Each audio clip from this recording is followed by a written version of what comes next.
ମାଲକାନଗିରି ସୀମାନ୍ତ ଛତିଶଗଡ଼ର ବିଳାସପୁର ସହରଠାରୁ ଅଳ୍ପ ଦୂରରେ ବଡ଼ ଧରଣର ଟ୍ରେନ୍ ଦୁର୍ଘଟଣା ଘଟିଛି।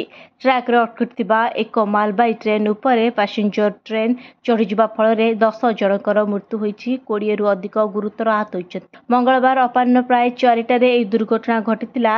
ପଛକୁ ଧକ୍କା ଦେବା ପରେ ପାସେଞ୍ଜର ମେମୁ ଟ୍ରେନ୍ ଇଞ୍ଜିନ୍ ମାଲବାହୀ ଟ୍ରେନ୍ର ଗୋଟିଏ ବଗି ଉପରେ ଚଢ଼ି ଯାଇଥିଲା। ପ୍ରଚଣ୍ଡ ଶବ୍ଦ ହେବାରୁ ଆଖପାଖରେ ଥିବା ଲୋକମାନେ ଘଟଣାସ୍ଥଳକୁ ଧାଇଁ ଆସିଥିଲେ। ସ୍ଥାନୀୟ ଲୋକେ କିଛି ଆହତରୁ ଉଦ୍ଧାର କରିବା ଉପରେ ରେଳବାଇର ଉଦ୍ଧାରକାରୀ ଟିମ୍ ଘଟଣାସ୍ଥଳରେ ପହଞ୍ଚିଥିଲା। ଗ୍ୟାସ୍ କଟର ସାହାଯ୍ୟରେ ପାସେଞ୍ଜର ଟ୍ରେନ୍ର ବଗିକୁ କାଟି ଉଦ୍ଧାର କାର୍ଯ୍ୟ ଜାରି ରଖିଛି।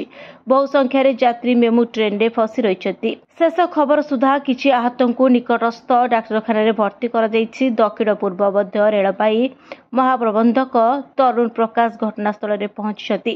ଜରୁରୀ ଯୋଗାଯୋଗ ନିମନ୍ତେ ରେଳବାଇ ପକ୍ଷରୁ ହେଲିକପ୍ଟର ନମ୍ବର ଜାରି କରାଯାଇଛି।